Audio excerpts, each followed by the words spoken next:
Ծրագրողներ խնդրեմ մի բացվեք։ Ինչպես միշտ խորհրդանշական օրերին մենք գալիս ենք Եռաբլուր, մեր հարգանքի տուրքը մատուցենք մեր սուրբ նահատակների հիշատակի առջև եւ նաև մեր խոնարհումը արտահայտենք ոչ միայն իրենց շիրիմների, խնկաբու շիրիմների առջև, այլ նաև երախտագիտության խոսքերն ասենք նրանց բոլոր հարազատներին, ովքեր այսօր տառապում են, բայց միևնույն ժամանակ մենք որոշակի նաև ապրումներ ենք ունենում, որ եթե չլիներ նրանց անձնազոհությունը, հերոսությունները, ապա չէր լինի նաև մեր ժողովրդի խաղաղ արարումը։ 5 տարի առաջ այս օրը Ադրբեջանը պատերազմ սանձազերծեց Արցախի հանրապետության նկատմամբ եւ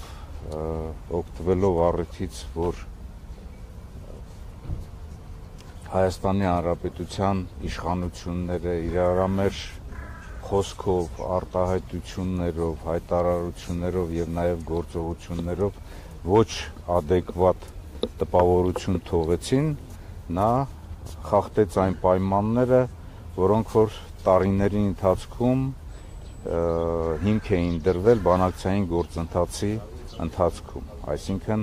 ուժի միջոցով նա կարողացավ Արցախում հասնել հաջողությունների, հետո հասավ նաև Հայաստանի Հանրապետության սահմաններ, մխրճվեց Հայաստանի Հանրապետության սահմաններ, մինչև այսօր 200-ից ավելի քառակուսի կիլոմետր տարածքներ գտնում են նրա տիրապետության տակ, Արցախը հայտնվեց շրջափակման մեջ եւ նաեւ 2023 թվականին, ինչպես մենք գիտենք, հակահաբեկչության, այսպես ճագերտներով ասած, գործողությունների ներքո ինքը վերջնական Արցախի հայաթափման հանցագործություն իրականացրեց Արցախի ժողովրդի նկատմամբ։ Ըստ էության ցեղասպանություն իրականացվեց եւ այսօրը մենք պարտավոր ենք այստեղ լինել եւ նաեւ մեր հարգանքի տուրքը մատուցել մեր հերոսների շիրիմներին, բայց մենք բոլորս հասկանում ենք, որ Ադրբեջանը հիմնական հանցագործ լինելով չէր կարող հասնել հաջողությունների, եթե տարիների ընթացքում բանակցային ամբողջ ներուժը չմսխվեր, բանակցությունները չդադարեցվեին, եթե 2019 թվականի առաջարկությունները Արցախի ճակատագրի վերաբերյալ, Արցախի ինքնորոշման վերաբերյալ չդրվեին սեղանի վրա կամ աթոռի տակ նստեին նրա վրա եւ ամեն ինչ չանեին, որպեսզի կանխվեր պատերազմը։ Մենք բոլորս հասկանում ենք, որ եթե բանակցությունները ավարտվում են, այնտեղ նաեւ սկսվում է պատերազմը։ Մեր համար Արցախի թեման չի փակվել, գոնե հաշվի առնելով 3 հանգամանք։ Առաջինը, որ այս գործողություններով, հանցագործ գործողություններով Ադրբեջանը հակամարտությունը ավելի է սրել, հակամարտությունը չի ավարտվել եւ այս ցեղասպանության համար Ադրբեջանը միջազգային հարթակներում պետք է պատասխանատվություն կրի, դա է պատճառը նաեւ, որ Արցախի Հանրապետության իշխանությունների եւ նաեւ Վարդան Օսկանյանի գլխավորությամբ հանձնախումբ գոյություն ունի, որը համապատասխան աշխատանք է տանում միջազգային հարթակներում այդ ուղղությամբ։ Երկրորդը, կարծում եմ, որ Արցախի սուբյեկտայնությունը պետք է պահպանվի եւ ինստիտուտները, իշխանությունները պետք է աշխատեն Արցախի ժողովրդի ճակատագրի, նրանց սոցիալ-տնտեսական վիճակի, նրանց հավաքական պահելու եւ նաեւ հնարավորության սահմաններում հակագործողություններ իրականացվեն, նաեւ որպեսզի ընդհանուր վերադարձի, հավաքական վերադարձի համար անվտանգային պայմաններ ստեղծել։ Եվ երրորդը, եթե այս երկու հանգամանքը գոյություն ունի, ապա բանակցությունները այլընտրանք չունեն։ Բանակցությունները գործող ձևաչափով կամ որևիցե նոր ձևաչափով, բայց ցավոք սրտի Հայաստանի Հանրապետության իշխանությունները Ադրբեջանի ղեկավարության հետ միասին, ինչպես գիտեք, լուծարեցին Մինսկի խումբը, դրանով նրանք եւս մեկ անգամ ապացուցեցին, որ նրանք Արցախի էջը գոնե իրենց տպավորության, իրենց գործողությունների մեջ փակել են, իսկ նրանց խոսքը, նրանց գործողությունները ցույց են տալիս, որ նաև նրանց գործողությունների մոտ միտումնավորություն կա։ Եվ ես ուզում եմ եւս մեկ անգամ, որպեսզի մենք այսօրը հիշատակելով 5-րդ տարելիցի խորհրդի շրջանակներում մեր խոնարհումը արտահայտենք ոչ միայն Եռաբլուրում, այլ նաև Հայաստանի Հանրապետության եւ Արցախում մնացած բոլոր մեր հերոս նահատակների հիշատակի առջև։ Պարոն Օհանյան, պատմության հետ կապված տարբեր են պատճառները։ Նիկոլ Փաշինյանը ձեր օրոք պաշտպանության բանակի հրամանատար լինելու ձեր օրոք քննադատությունների տեղատարափ է հորդացել այս ընթացքում։ Օրինակ ասում եմ 2016-ին, երբ որ ես ասուն ջոկատի հետ գնացի Մարտակերտ, 73 թվի ավտոմատ էին ինձ տվել, ասում է Սերժ Սարգսյանը 43 միլիոնի մետաղի ջարդոն է ձեռք բերել, այդ զենքերը ընդհանրապես բանի պիտանի չեն, ոչ մի ձև չեն կարող օգտագործել, իսկ հետո իրենք հայտարարեցին, որ մենք վերջ ենք դրել 80-ականների զենքերի օգտագործմանը։ Մի հատ պարզություն կմտցնեք, ձեր օրոք ձեռք բերված զենքը իսկապես այդպես ջարդոն է եղել։ Տեսեք, Հայաստանի Հանրապետության եւ Արցախի Հանրապետության անկախության եւ ինքնորոշման սկզբնական փուլում ձևավորվեց հայկական բանակը եւ նաեւ Արցախի Հանրապետության պաշտպանության բանակը։ Հասկանալի է, չէ՞, մեր ժողովուրդը գիտակցում է, որ այն զրոյից է սկսել ստեղծվել եւ կառուցվածքային, կազմհաստիկային առումով եւ նաեւ համակողմանի ապահովման խնդիրներ իրականացնելով, որոնց մեջ է եղել նաև սպառազինության ձեռքբերումը։ Եվ սպառազինությունը ի սկզբանե ձեռք է բերվել Հայաստանի Հանրապետության տարածքում գոյություն ունեցող Խորհրդային Միության զորամասերից մնացած, Արցախի Հանրապետությունում Խորհրդային Միության մնացած սպառազինությունից եւ նաեւ հայ-ռուսական եւ նաեւ հապկի շրջանակներում երկկողմ հարաբերություններում սպառազինության եւ ռազմական տեխնիկայի զարգացման շրջանակներում եւ այդ առումով այնտեղ մենք ունեցել ենք սպառազինություն տարբեր տարեթվերի, ընդ որում այսօր էլ սպառազինություն գոյություն ունի, որոնք որ 45 թվականի են, բայց այսօր նորից վերարտադրվում են եւ հոյակապ աշխատում են, հոյակապ գործում են։ Շատ հեշտ է Արցախյան առաջի պատերազմին չմասնակցել, բայց հետագայում նաև քննադատել։ Ի տարբերություն Նիկոլ Փաշինյանի, որ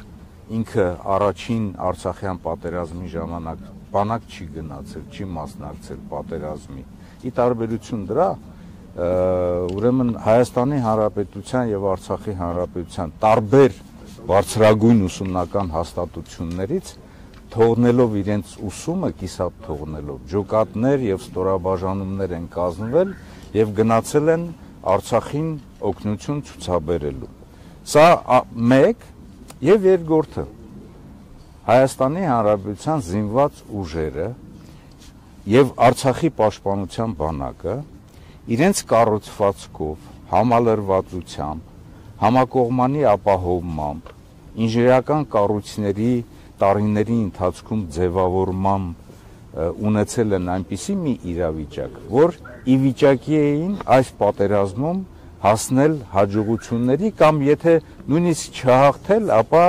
իրենց առջև դրված խնդիրը պաշտպանությունում իրականացնել։ Մանավանդ այն հատվածում, նորից եմ կրկնում, մանավանդ այն հատվածում, որտեղ որ հակառակորդը կարողացել է այսպես մեկ ճանապարհով, մեկ արահետով մխրճվել եւ հասնել մինչեւ Շուշի եւ Հայաստանի Հանրապետության սահմաններ։ Այսինքն լեռնանատարային պայմանները Հադրութում, ջրականի շրջանում հնարավորություն են ունեցել հակառակորդին կանգնեցնել եւ կարծում եմ, որ հակառակորդը ինքն է զարմացել, թե ինչպես է կարողացել այդ օրերի ընթացքում հասնել իմ ասած նշված կետերը։ Եվ եթե խոսքը գնում է նրան, որ փորձում են բանակի վրա բարթել ամեն ինչ, ես պետք է կրկնեմ իմ նորից այն խոսքը, որ մի քանի անգամ ասել եմ։ Արցախի պաշտպանության բանակը, որը որ ձևավորվել է բացառապես ի սկզբանե Արցախի հենքի վրա, Արցախի ներուժի վրա եւ Հայաստանի Հանրապետության կամավորական շարժման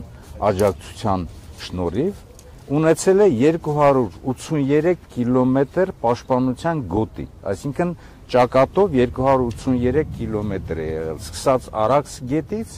մինչև Սոտք, Վարդենիսի հատված։ Այդ 283 կետից 83 կիլոմետրից 265-ը ինքը պահել է մինչև վերջ, մինչև հոկտեմբերի 27-ը, մեկ ամիս։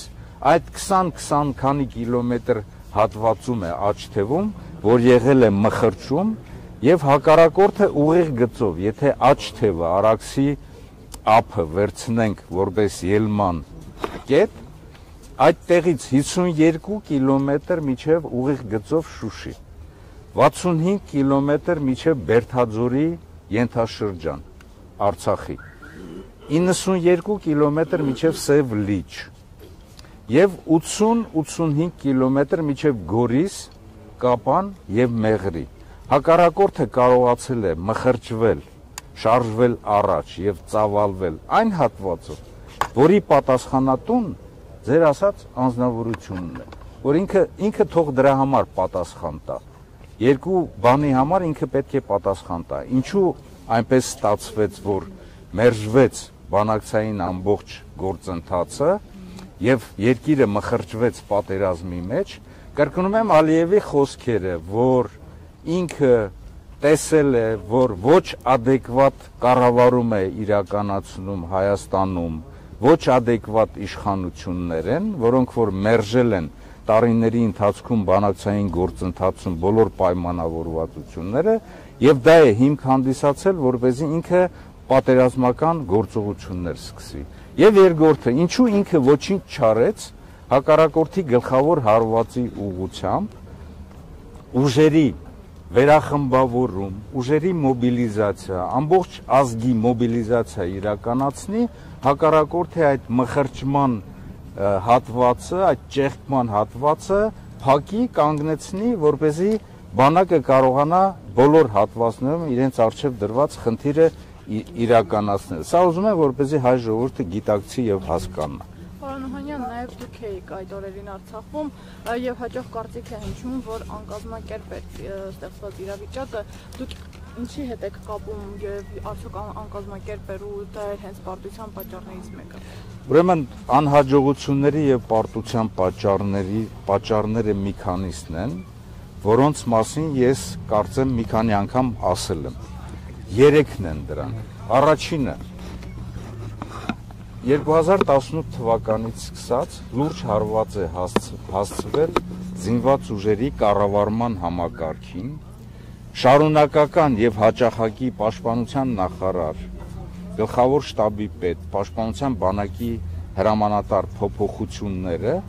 որոշակի ազդել են կառավարման համակարգի մարտական խնդիրների հստակ իմացության եւ լայնամասշտաբ այսպիսի գործողություններում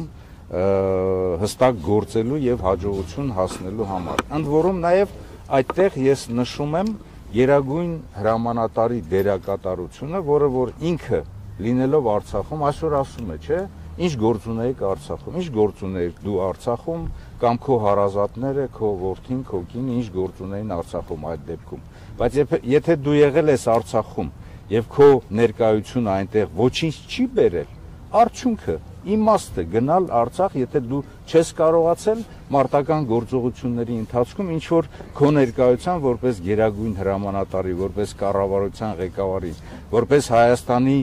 իշխանության ղեկավարի, որը ստանձնել է Արցախի Հանրապետության անվտանգության այսպես պատասխանատվությունը եւ երաշխավոր է հանդիսանում։ Երկրորդը կառուցվածքային փոփոխություններն են ազդել բանակի ընդհանուր մարտունակության վրա։ Կազմալուծվել են որոշակի կառույցներ, փոխվել է սպառազինության եւ ռազմական տեխնիկայի գնումների ամբողջ փաթեթն է փոխվել, կազմալուծվել են ստորաբաժանումներ, օրինակ ռադիոէլեկտրոնային պայքարի եւ այլն եւ այլն։ Եվ երրորդը կարգապահությունը։ Եթե կառավարումը հստակ չէ, կարգապահությունը մի հատ նայեք տեսեք, սկսած նրանց արտաքին տեսքից, վերջացրած նաև իրենց գործողություններով ինչպիսինն են, արդյոք նրանք ազդել են այն ժամանակ զինված ուժերի կարգապահության վրա։ Այս երեք գործոնները հարված են եղել զինված ուժերի ընդհանուր մարտունակությանը, ընդհանուր մարտական կարողությունների վրա, որոնք որ բերել են մանավանդ, որ պատերազմի ընթացքում չի եղել այնպիսի հեղինակություն, այնպիսի անձնավորություն, որը որ կարող էր բանակին թիկունք կանգնել եւ բանակի արչեւ դրված խնդիրները լուծել։ Հեղինակություն չի եղել եւ եթե այսօր ինքը ուզում է ասել, ուզում եմ այս կետին ուշադրություն դարձնեք։ Ինքը ասում է ես լեգիտիմ եմ, ժողովուրդը ինձ ձայն է տվել։ Ժողովուրդը քեզ ձայնն է տվել Արցախի համար։ Արցախի անվտանգության երաշխիքը լինելու համար 2021 թվականի արտահերթ ընտրությունների ժամանակ էլ Արցախի հարցի որոշման եւ նաեւ Հադրութի, Շուշիի դեօկուպացիայի համար։ Եթե այդ խնդիրը չլիներ, մի հատ տեսնենք, ինքը այդ լեգիտիմությունը այդքան ձայներ ստանար մեր ժողովրդից, ես կարծում եմ, որ ոչ։ Դրա համար է, որ այսօր կարծում եմ, որ այսօրվա իշխանությունների այսպես ռեյտինգը, արժանինքները, հեղինակությունը օրըստօրե անկում է ապրում, որովհետև ինքը ամեն ինչ արեց, որ Արցախի հանրապետությունը չլինի եւ ամեն ինչ արեց եւ այսօր էլ շարունակում է անել, որոնք որ ազդում են Հայաստանի հանրապետության արդեն ինքնիշխանության, հեղինակության վրա։ Շնորհակալություն։